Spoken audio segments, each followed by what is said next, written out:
Nós começamos o ano de 2006, vivendo momentos históricos importantes e marcantes.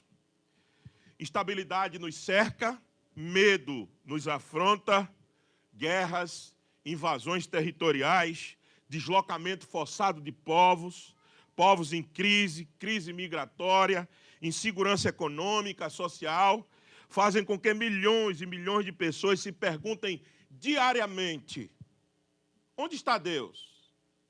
Onde Ele está? Ele não vê o nosso sofrimento, o sofrimento do seu povo? Ele, por acaso, não age na história? Ele não diz que controla? Ele não diz que tem a história em suas mãos? Ele não diz que tem todo o domínio, que é todo poderoso, tem todo o poder? Onde Ele está? Por que não intervém? É assim que muitos fazem essas perguntas. E essas perguntas, elas não são novas. Todas as vezes que o mundo entra em colapso por causa do próprio pecado da humanidade, geralmente a gente retira a nossa responsabilidade e coloca na conta de Deus. Geralmente a gente se põe, a gente toma decisões erradas, a gente toma decisões equivocadas, a gente se coloca no lugar de perigo e a gente bota a culpa em Deus quando Ele não intervém, quando a responsabilidade é sua e minha, por estarmos nessa condição. Isso não são perguntas novas que acontecem. Elas ecoam desde o Antigo Testamento. Por isso que eu escolhi o texto de forma específica, nos mostra que o povo de Deus já viveu exatamente esse tipo de angústia. Isso não é novo. Isso que nós estamos vivendo hoje não é coisa nova. Isso é coisa muito antiga. Desde que existe humanidade, existe insegurança, existe guerra, existe invasão de território, existe crise migratória. Desde que existe humanidade, existem esses problemas. Nada é novo. Nada é novo.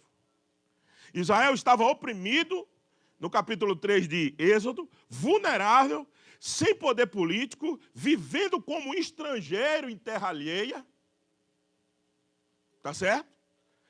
Humanamente falando, Deus parecia que estava em silêncio, não via, fazia séculos que o povo estava sofrendo, mas o texto nos revela algo fundamental. O silêncio de Deus nunca significou ausência. Nunca é porque Ele deixou de se importar. O sofrimento do povo nunca passou despercebido dos seus olhos. Nunca. É importante afirmar desde o início que Gênesis 3, de 1 a 12, foi dado, sim, primeiramente para narrar o chamado de Moisés como instrumento de libertação de Israel. É verdade, eu não quero extrapolar o texto. Eu não quero ferir o sentido original do texto. O texto foi dado, a princípio, para mostrar como Deus realmente se importa com o seu povo, que levantou um libertador chamado Moisés, tirou ele de Midian, levou ele de volta para o Egito, fez grandes pragas no Egito, fez milagres e, por mão forte, tirou o povo de lá de dentro e usou o instrumento Moisés para isso. É verdade que Êxodo 3 tem esse princípio, tem esse sentido. Só que Deus chama um homem específico, num momento específico, mas aí onde é que está? Na hora que Ele está chamando Moisés, Ele precisa se revelar a Moisés. Por quê? Vocês acham que Moisés conhecia Deus de forma relacional? Que orava todo dia a Deus? Vocês acham que Moisés fazia relacional em dia? Vocês acham isso? Na terra de Midian, junto com o seu sogro, depois de matar um egípcio, saiu correndo do Egito e foi para lá. E vocês acham que Moisés tinha uma relação íntima com o Senhor? O texto não mostra isso. O contexto da narrativa histórica não diz que Moisés era um grande crente, um grande servo de Deus. Não, ele se torna depois.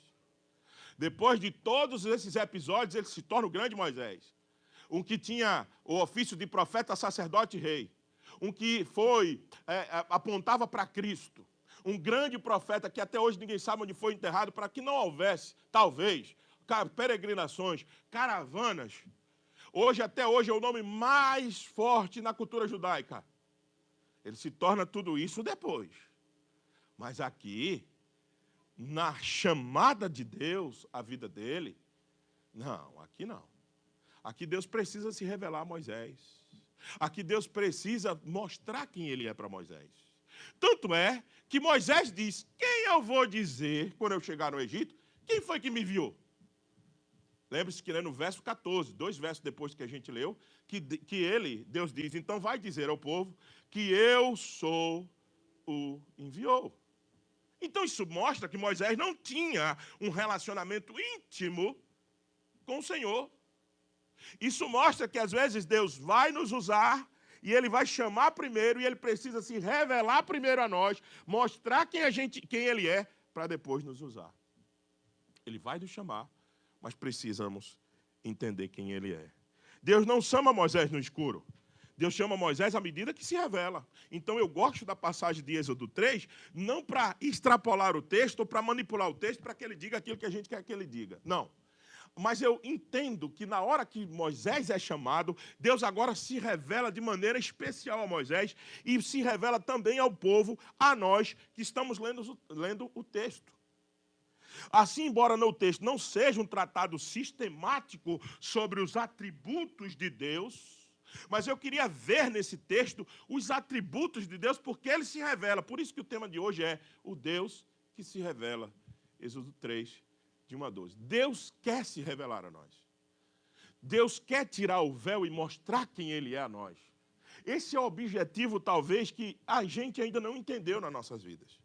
Por que a gente passa por certas situações? Para que você entenda quem Deus é. Que você não crie um Deus na sua cabeça. Que você não fabrique um Deus na sua mente. Que o Deus das Escrituras não seja um produto da nossa interpretação, mas seja um Deus real e vivencial na minha e na sua vida. Por que a gente passa por certas situações? Para que você conheça mais a Deus.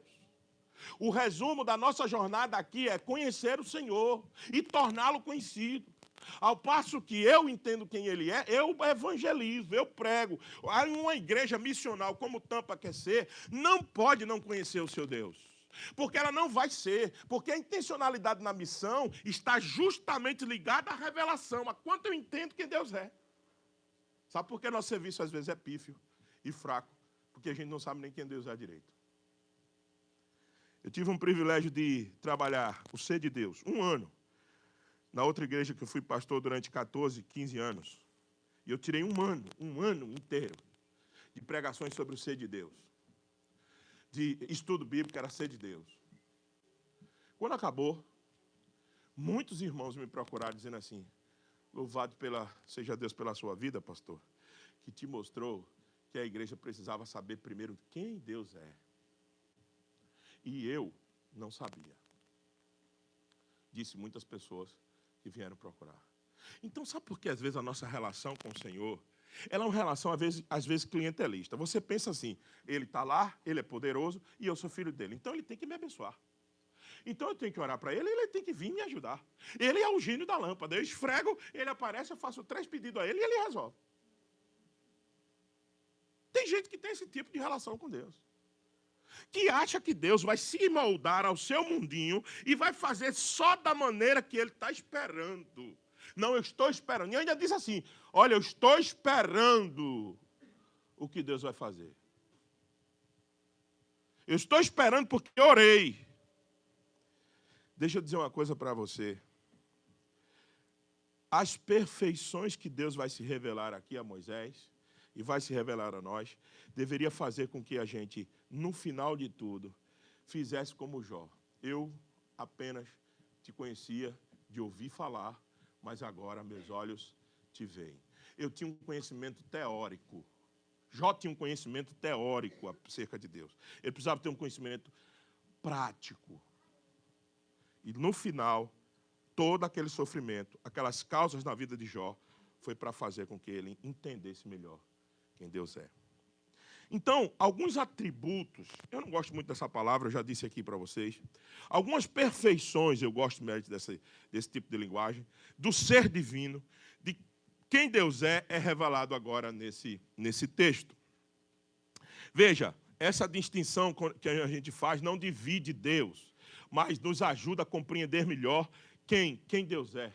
É sobre isso que nós vamos trabalhar nessa manhã. Porque Êxodo 3 revela sobre Deus. Embora o foco do texto seja o chamado de Moisés, ele aponta claramente para algumas perfeições de Deus. Santidade, imutabilidade, fidelidade, mobilidade. Todas essas coisas são atributos que estão em Deus. Algumas ele comunicou na hora que nós fomos criados. Quando nós fomos criados à sua imagem e semelhança, Deus passou para nós santidade, racionalidade, senso de justiça, sabedoria. Todos são atributos que Deus comunicou na hora que Ele nos criou.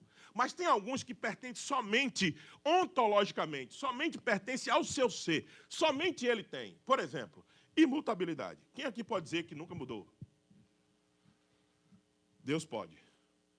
Nunca houve uma alteração no ser de Deus. Deus não melhora com o tempo. Deus não aprende. Deus não evolui. Deus não precisa passar por experiências para amadurecer. E às vezes a gente acha que porque a gente está vivendo certas situações, a gente tem que orar de uma maneira diferente, porque Deus ainda não entendeu. E a gente ora para que ensine a Deus. Não, nossas orações é para que nós nos adequemos a como Deus quer. Ao que Deus quer. A vontade dele. Deus não é, quando a gente diz que Deus é imutável, ele não é imóvel.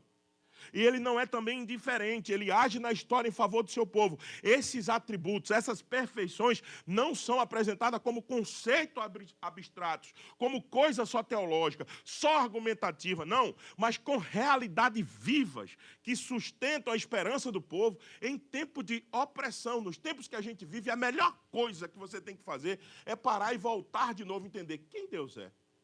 Por que eu estou vivendo essa situação se eu tenho um Deus maravilhoso, bom, santo e justo? Então é isso que nós vamos nos aproximar do texto, com essa ideia de entender que Deus se revelou a Moisés, e ao se revelar a Moisés, ele pode nos ensinar os seus atributos de maneira prática. Um pouco de contexto para vocês. Israel estava sofrendo no Egito há séculos. O texto de Êxodo, capítulo 1, diz, Gênesis acaba com quem? Com a história de quem? José. Lembra-se disso? José no Egito. Rico, totalmente suprido. Seu pai Jacó, com seus irmãos, chegaram quase 70 pessoas.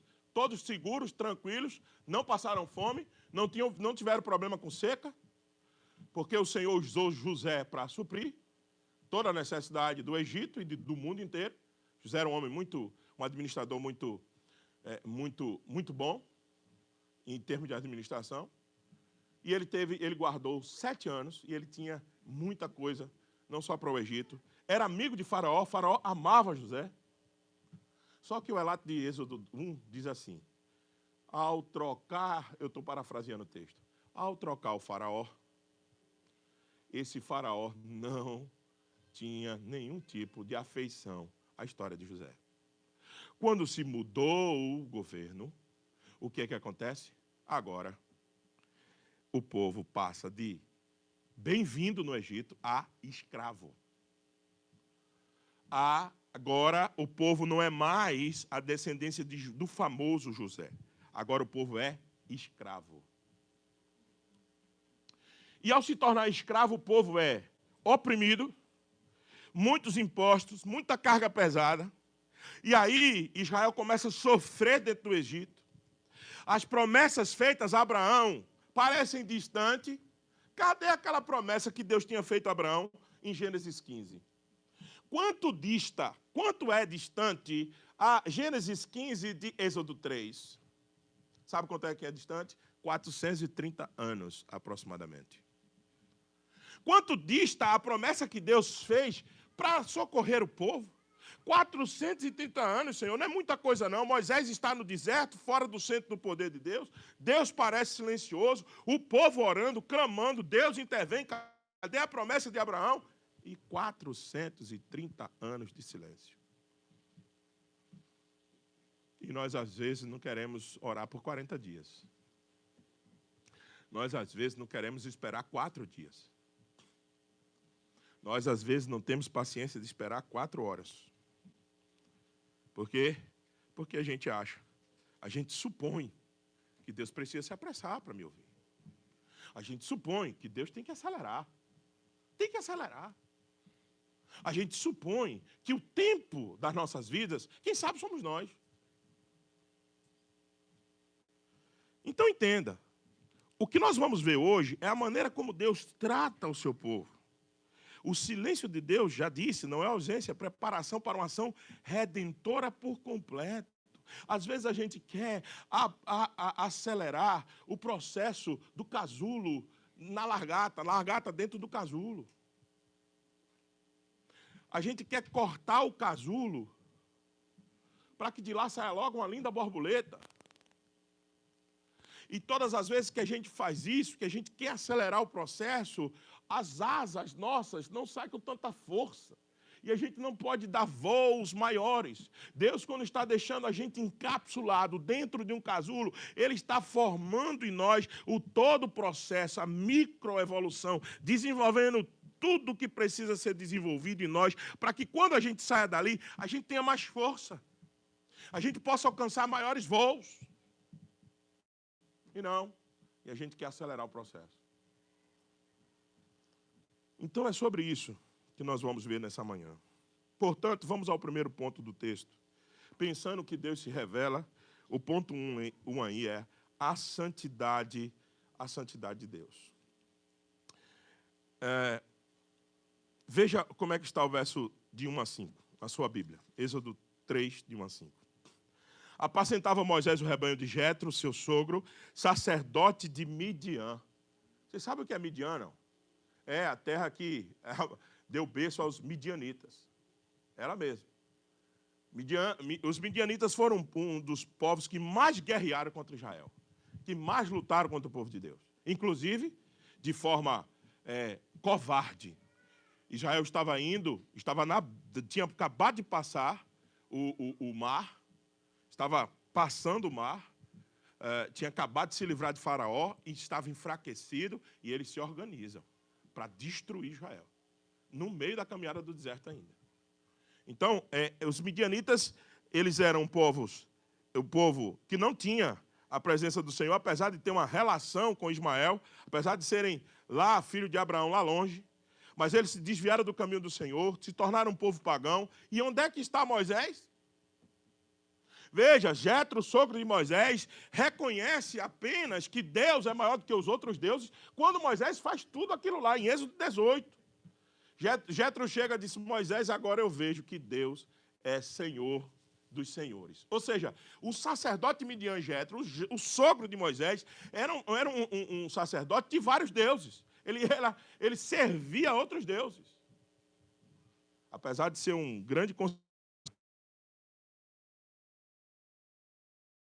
o Deus de Israel, e Moisés está lá. E precisa entender algumas coisas. A primeira coisa que Deus faz, apareceu o anjo do Senhor numa chama de fogo, no meio de uma sarça. A sarça é um arbusto muito seco, que não leva 2, 3 minutos, se o fogo for muito alto, para ele acabar logo. E Moisés já tinha visto sarça, já tinha botado fogo em sarça. E ele agora está dizendo assim: mas por que ela não se consome? Por que não acaba? Moisés olhou e eis que a sarça ardia no fogo e não se consumia. Então disse consigo mesmo: irei para lá e verei essa grande maravilha, porque a sarça não se queima. Por que a sarça não se queima? Isso é um absurdo. Isso é um milagre. Isso é um efeito maravilhoso demais. Então eu vou lá. Quando Moisés dá um passo em direção à sarça, vendo o Senhor que ele voltava para ver, verso 4, diz o Senhor no meio da sarça, e o chamou e disse: Moisés, Moisés. Ele respondeu: eis-me aqui. Moisés para, assustado, porque um efeito, uma coisa é a sarça não se consumir, a outra coisa é ela falar. Aí já é demais. Você não acha? A sarça não se consumir num fogo quentíssimo já é um milagre demais. Agora ela falar, vir voz do meio dela, não, para. E aí ele fala a Moisés o seguinte: não te chegues para cá, tire a sandália dos teus pés, porque o lugar em que estás é terra santa. A primeira coisa que Deus se revela a Moisés é a sua santidade. Tire a sandália dos pés. Você não pode estar onde eu estou da mesma maneira. Entenda, a sarça ardia como uma teofania, demonstração de poder, de controle sobre a natureza, é verdade. Mas o foco aqui não é o fenômeno em si, mas a presença de Deus. O foco não é o milagre que está acontecendo, é a presença de Deus. E Deus está presente no lugar significa que cale-se diante dele toda a terra, porque o santo do Senhor está no seu santo templo. Deus chama Moisés pelo nome e exige reverência, consagrando o espaço, diz, tire a sandália dos pés. Você não pode chegar a mim sem saber quem eu sou. E eu sou santo. Eu sou santíssimo. Ninguém é como eu. Você não está lidando com seus parceiros. Você não está lidando com o seu sogro. Você não está lidando com o faraó.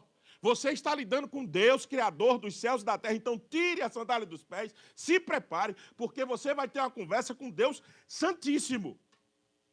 A minha pergunta é assim que a gente chega na presença de Deus? Como vamos chegando, como estivesse falando com quem? Com qualquer um? A nossa reverência quando nós estamos orando, a nossa busca pelo Senhor, a gente está entendendo que a gente está buscando o Deus Santíssimo? Ou a gente faz de qualquer maneira? Você não está conversando com seu pai. Você não vai se apresentar diante de juiz da cidade, nem de autoridade migratória, não importa. Eles estão todos nadas diante de Deus. Você vai chegar diante do Deus Todo-Poderoso, o Santo dos Santos, e tentar orar a Ele.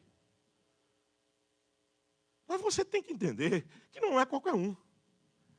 Pode tirar a sandália dos pés. O lugar que você está é santo porque eu estou aqui.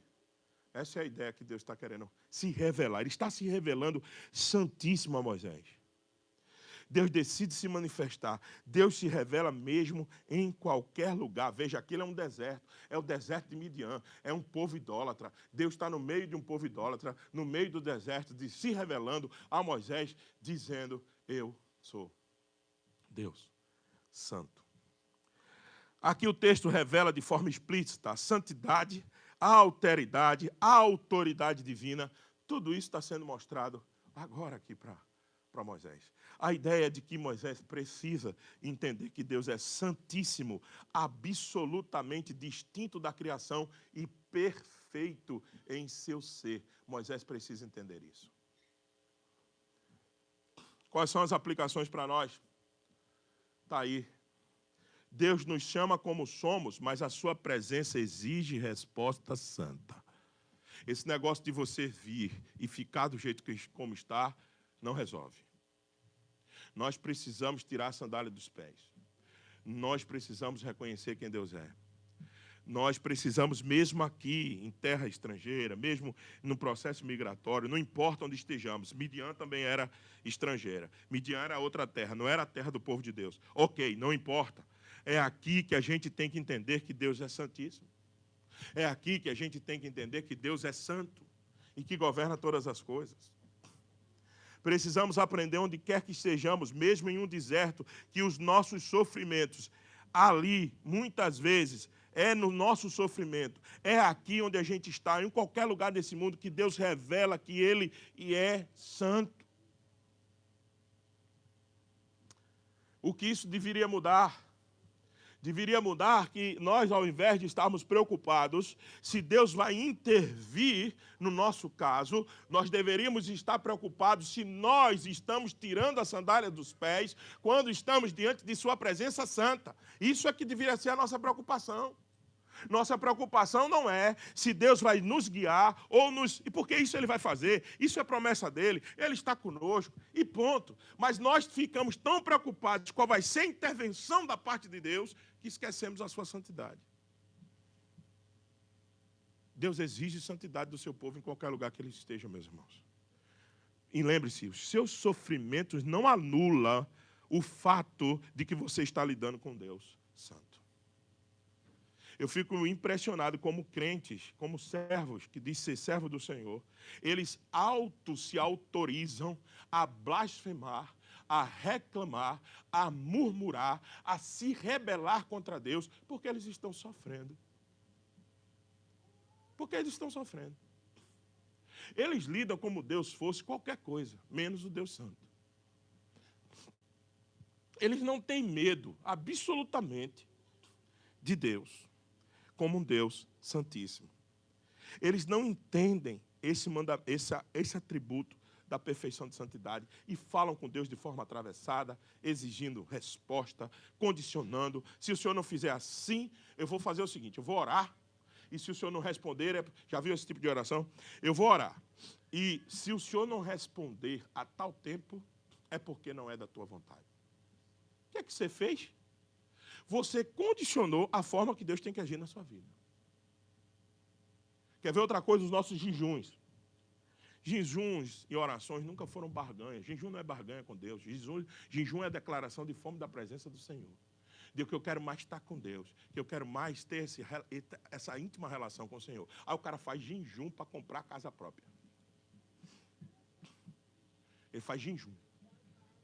Aí ele diz assim a Deus, eu vou fazer um jejum de 1 ano, porque no final desse ano o Senhor vai me dar. O que você fez, cara? Você está dizendo assim, você agora pega o Deus todo santo e diz assim, agora o Senhor vai agir como eu estou determinando. Entenda.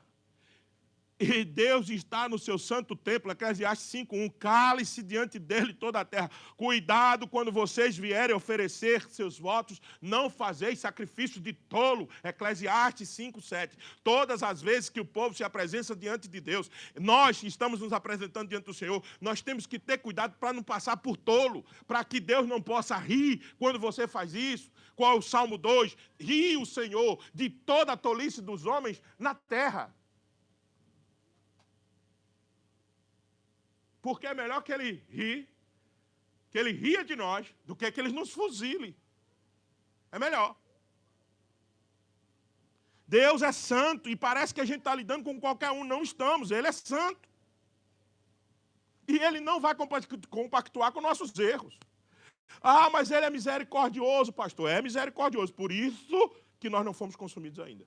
Por isso que eu e você estamos aqui. Por isso, pelas misericórdias do Senhor, são a causa de nós não sermos consumidos. Mas isso não anula a sua santidade. Isso não faz dele que ele vai brincar com o seu pecado e vai dizer que está tudo bem. Não vai. Então, cuidado quando você for orar diante do Senhor. Segundo ponto do texto. A imutabilidade do Senhor, a sua fidelidade. Veja, o verso 6. Disse mais, eu sou o Deus de teu pai, o Deus de Abraão, o Deus de Isaac, o Deus de Jacó. Moisés escondeu o rosto, porque temeu olhar para Deus. Veja, observe. Quando Deus se apresenta a Moisés, ele se revelou primeiro santo, tira a sandália dos pés. Agora ele disse assim, sabe quem está falando com você? O Deus imutável, o Deus que não muda, o Deus de Abraão, o Deus de 430 anos atrás. Quando a história começou, até o dia de Moisés, é 430 anos aproximadamente. E Deus está usando a terminologia de Abraão, Isaac e Jacó para dizer o seguinte. Desculpem. Eu sou Deus da aliança. Eu sou Elohim. Eu não sou, agora aqui ele não é Elohim, aqui ele é Yahvé. Eu sou o Deus da aliança, o Deus de teu pai, o Deus de Abraão, Isaac e Jacó. Então entenda bem, o que Deus está mostrando aqui é que ele é um Deus que não esquece do que ele prometeu. Eu disse a Abraão que eu traria o povo dele para cá, para o meu monte, para me adorar. Eu vou fazer isto. E ninguém vai me impedir de fazer isso. Veja, Deus não apresenta-se de forma abstrata, mas numa história pactual. É isso que eu gostaria muito que todos nós entendêssemos aqui. Deus não está citando conceitos abstratos sobre quem ele é. Ele está mostrando quem ele é. Eu falei com Abraão e agora estou falando com você. Por que eu estou falando com você? Porque eu não quero que vocês me entendam só de forma teórica. Eu estou praticando o que eu disse que eu sou. Eu vim aqui agora para tirar o meu povo dessa escravidão. Veja, Deus não se apresenta, Deus é o que chama Abraão, é o que sustentou Isaac, é que preservou Jacó, é o mesmo Deus que agora fala com Moisés. Aqui está o ponto mais seguro do texto para falar de imutabilidade. Deus é imutável, não como conceito filosófico, mas como fidelidade contínua na história da redenção. É por isso que a nossa confissão de fé, no seu capítulo 2, na seção 1, diz que Deus é imutável em seu ser e absolutamente fiel às suas promessas. Ele não muda, ele não sofre variação, ele não vai melhorar com o tempo, ele não vai dizer assim, olha, agora eu entendi como é que é o contexto migratório brasileiro na América, agora eu vou melhorar a minha ação. Não, senhor. Ele sabe de tudo. Ele governa tudo. Aqui está o ponto mais seguro. Isso implica na nossa obediência à sua fidelidade.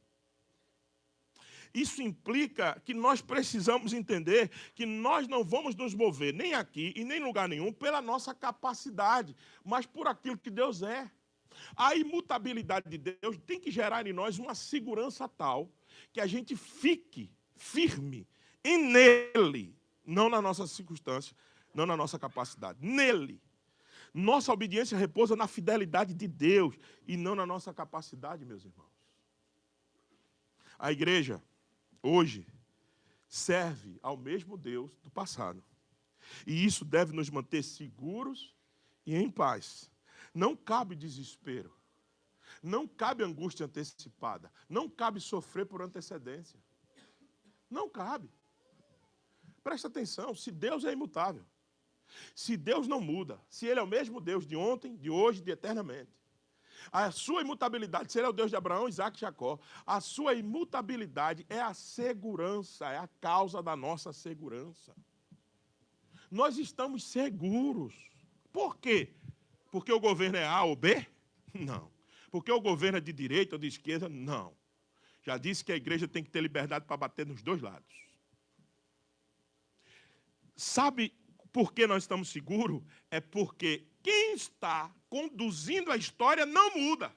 Não acorda de mau humor.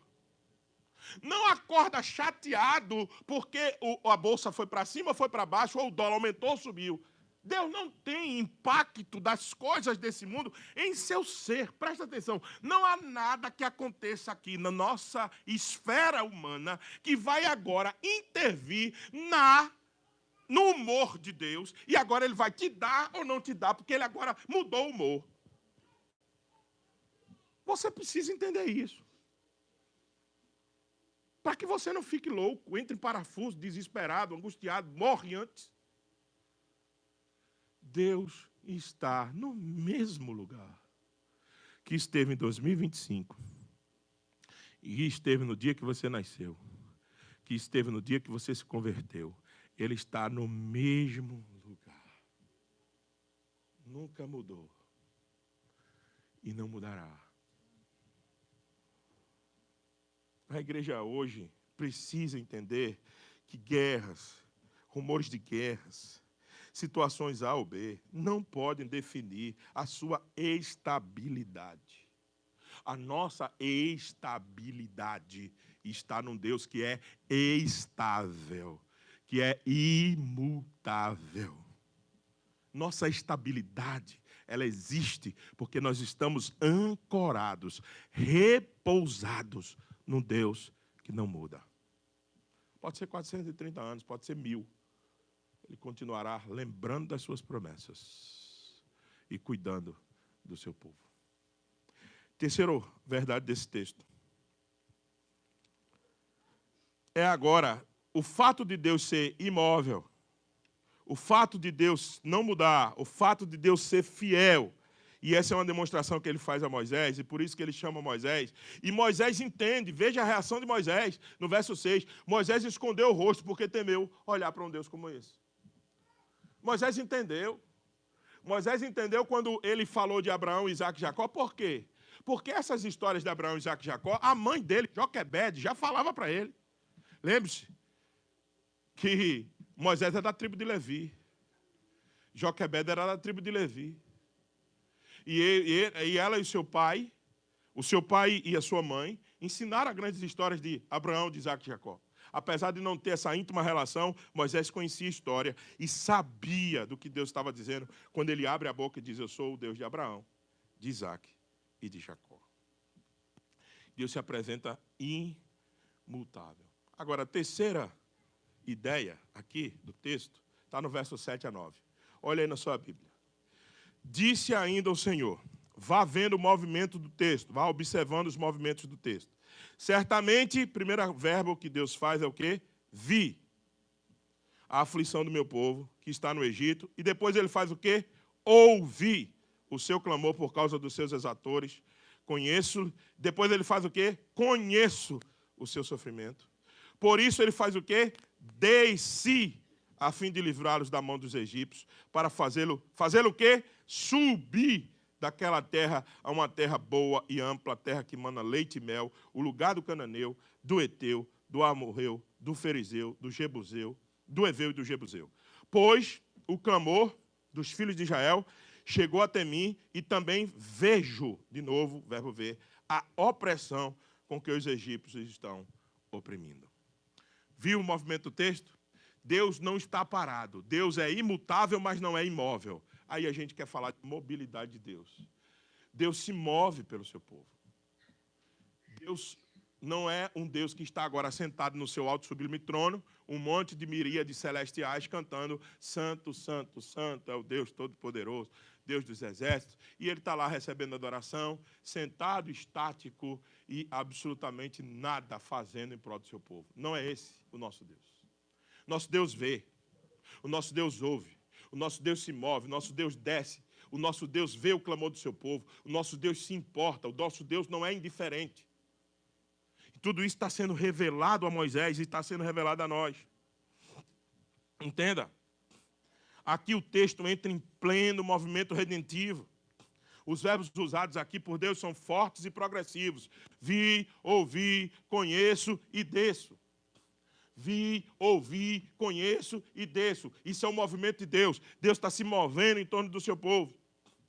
Nada disso sugere mudança em Deus. Ele não está mudando, ele está se movendo. Tudo isso revela compaixão ativa. Misericórdia sendo realizada. Deus não se move não porque mudou, mas porque é compassivo. Sua mobilidade não é improviso, nem reação emocional. Ah, chega, não dá mais não. Tá bom, chega. Eu já vi tudo que Faraó fez. Eu não aguento mais ver isso não. Tá bom. Eu encheu minha paciência. Tá bom, vamos descer e vamos acabar com a festa. Ei, se fosse assim, por que 10 pragas? Hein? Se fosse assim, por que não tirar de uma vez? Se fosse assim, porque ele disse, eu vou mandar e vou mostrar quem é o meu poder no meio de Faraó. E vou mandar, ele vai endurecer o coração. E eu vou mandar 10 pragas.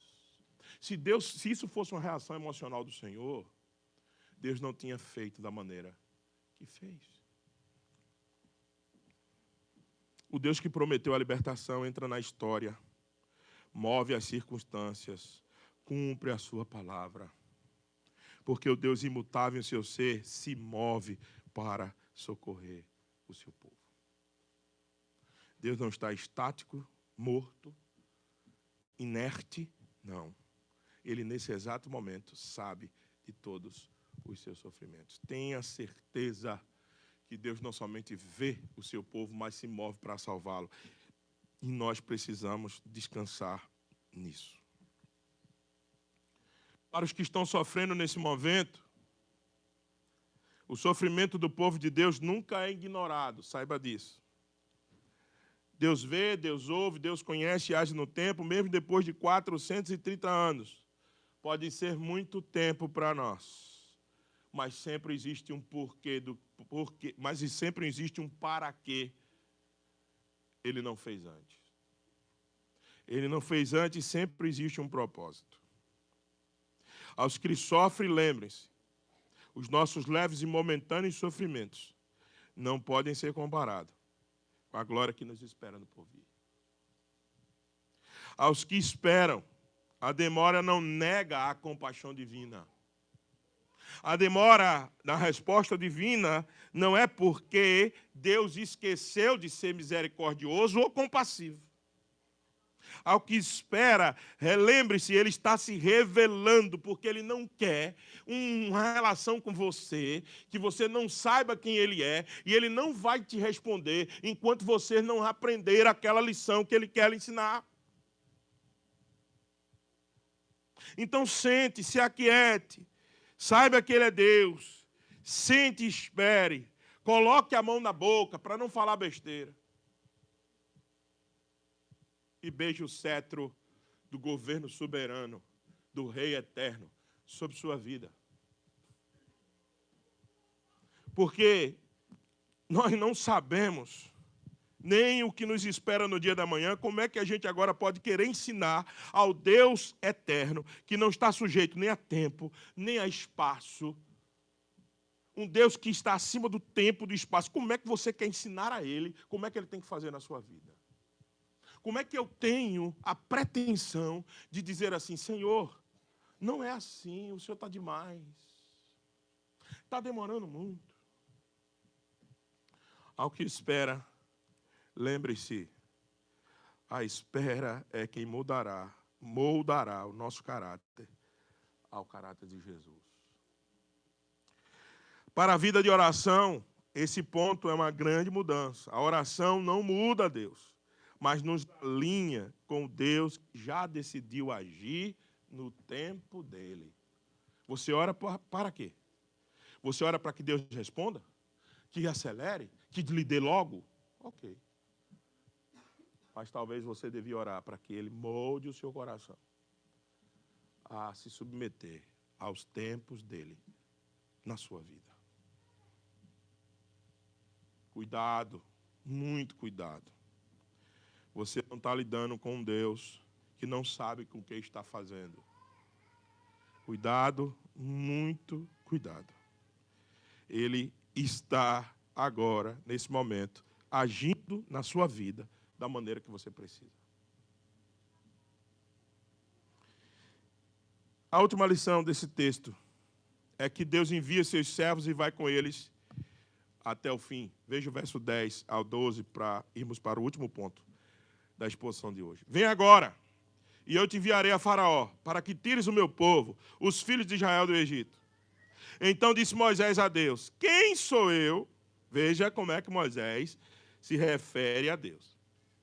Quem sou eu para ir a Faraó e tirar do Egito os filhos de Israel? Quem sou eu? Claro, Moisés está entendendo o tamanho da missão. Moisés começou a ver que Deus é santo, imutável, mas que se move por misericórdia ao seu povo. Está entendendo a profundidade do que Deus vai fazer e talvez esteja com medo aqui, é verdade. E por isso que ele está dizendo, quem sou eu, Senhor? Pelo amor de Deus, bota essa missão para outro. Chame outro. Eu não estou à altura dessa missão. O Senhor não está vendo onde eu estou. O Senhor não sabe que eu matei um egípcio. O Senhor não sabe que eu estou 40 anos fugido aqui nesse deserto. O Senhor não está entendendo? Faça o seguinte, pelo amor de tudo, mande outro. Eu acho muito interessante a resposta de Deus. Quando o verso 12 diz assim, Deus lhe respondeu. Como é que Deus lhe respondeu? Como é que Deus respondeu a Moisés? Eu serei contigo, e este será o sinal que eu te enviei. Depois de haveres tirado o povo do Egito, servireis a Deus neste monte. Deus respondeu à pergunta de Moisés? Qual era a pergunta de Moisés? Quem sou eu? E qual a resposta de Deus? Eu serei. A resposta é, quem sou eu? A resposta de Deus quando diz eu serei, você não é nada mesmo não. Você não é nada. Você é tanto nada que eu é quem vou. Você não é absolutamente nada. Você não tem capacidade para essa missão? Não. Você tem capacidade de fazer o que eu estou te mandando? Não. Tanto é, Moisés, que você não é nada, porque eu é que vou no meio de vocês. Eu é que vou fazer o que tem que ser feito. Eu vou usar você, mas eu é quem vou lá e vou tirar o povo de lá. Eu serei com você, eu vou enviar você. Depois de haver tirado o povo do Egito, eu tirar do povo do Egito, vocês vão voltar aqui e vão me adorar. É isso mesmo. Você não é nada mesmo não, Moisés. Você não é tanto nada que eu tenho que ir com você. Então, entenda, o clímax aqui do texto não é o envio de Moisés, Mas é que Deus está agora dizendo que vai fazer uma missão através de Moisés. A missão nasce da compaixão de Deus e é sustentada pela presença de Deus. A igreja não faz missão, a igreja se junta à missão de Deus. Não existe missão da igreja, existe missão de Deus. Tampa BPC não está agora propondo uma nova missão aqui na área de Tampa. Não, Tampa BPC se inclui dentro da missão de Deus. Essa tem que ser a perspectiva. Por quê? Porque aí não importa mais sua condição. Quando a perspectiva é essa, sua condição, sua situação financeira, migratória, e sua situação de saúde, não importa mais. Sabe por quê? Porque Deus vai usar cada um de nós na maneira que Ele quiser, da forma que Ele quiser, no momento que Ele quiser, na situação mais fragilizada que a gente tiver. Não importa. Nós vamos ser enviados pelo Deus que vai com a gente. Ele está conosco agora. Veja, Deus governa todas as coisas e usa os meios secundários que somos nós para cumprir a sua missão eterna. A missão nesse momento não é apacentar o mundo. O mundo sempre esteve em guerra desde que existe humanidade.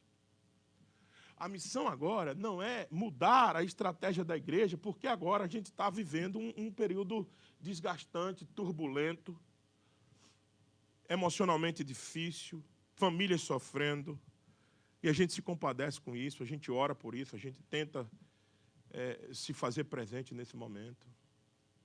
Mas deixa eu dizer uma coisa para você, não importa a nossa condição, nós estamos em missão. Nós estamos em missão. É assim que você precisa ver, para que você não fique grudado a sua vida inteira girando em torno do seu processo, da sua situação financeira. Não, a nossa vida gira, não tem que mais girar em torno disso. A nossa vida gira em torno da missão que Ele quer que a gente faça aqui, onde a gente está. E a missão não é para pastores, não é para os presbíteros, não é para os diáconos, não é apenas para a liderança da igreja, é para todos nós que fomos encontrados com Cristo Jesus. Todos nós. Lembra-se da diáspora, que é lançar a semente?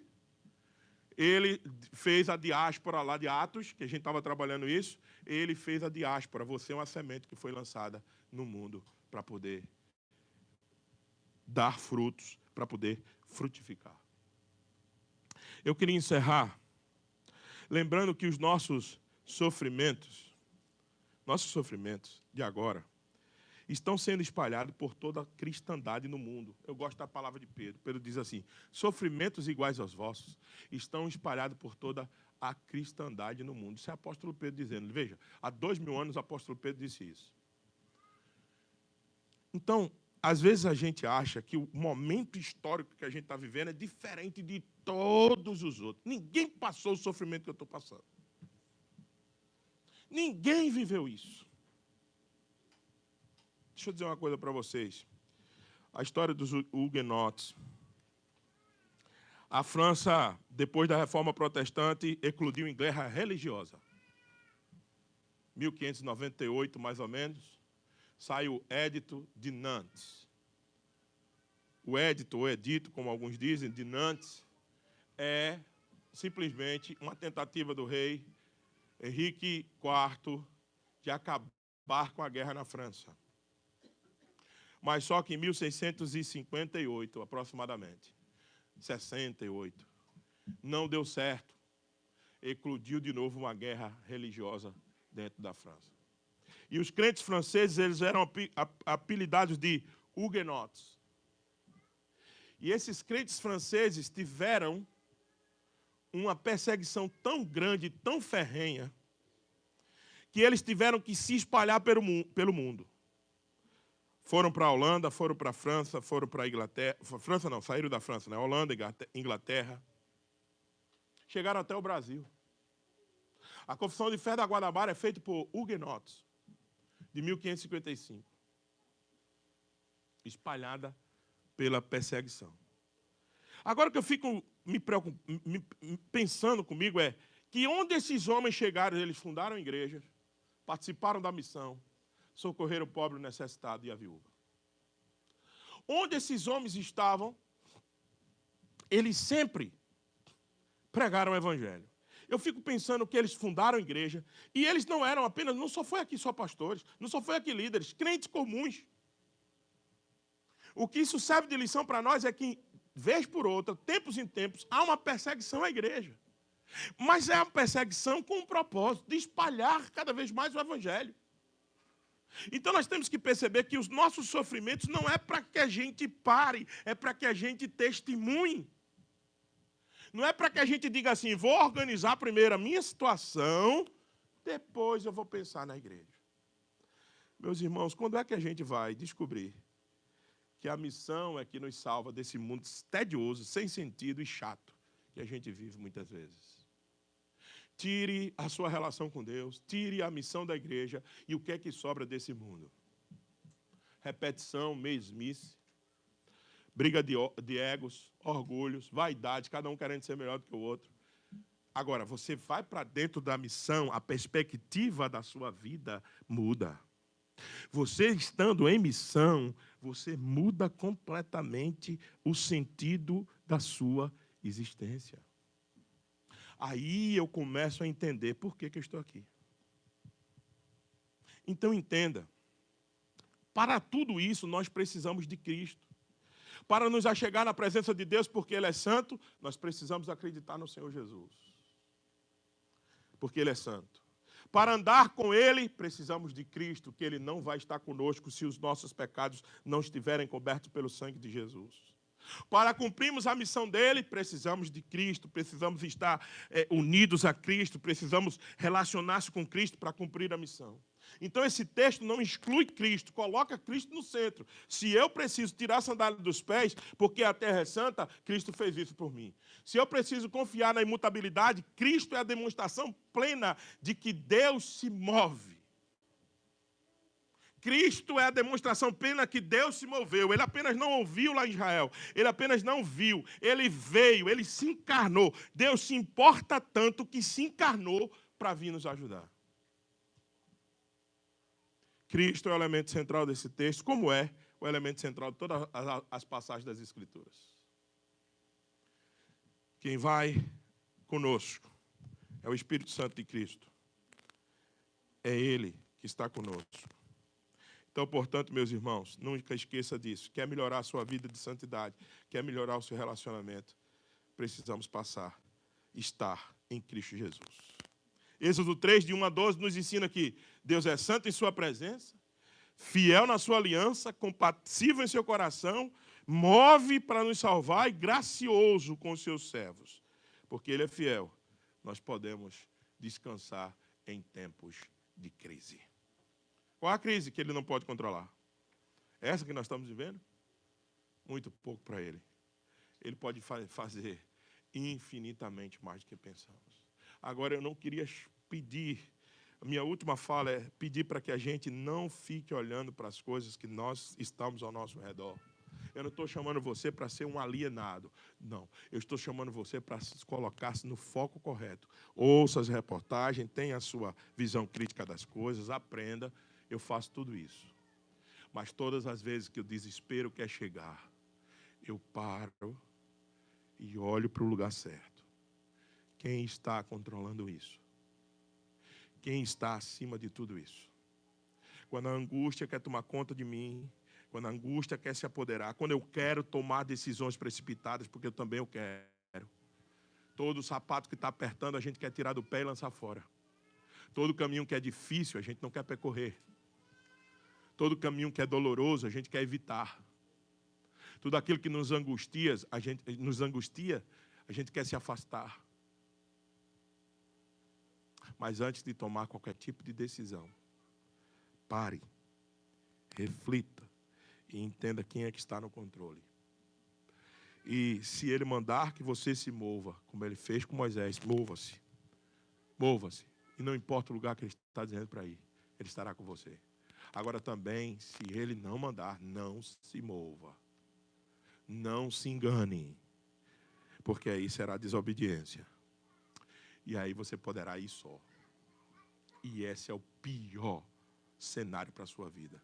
Se afastar da presença de Deus. Que Deus nos ajude. Que Deus nos abençoe. Que Ele aplique a sua palavra em nossos corações.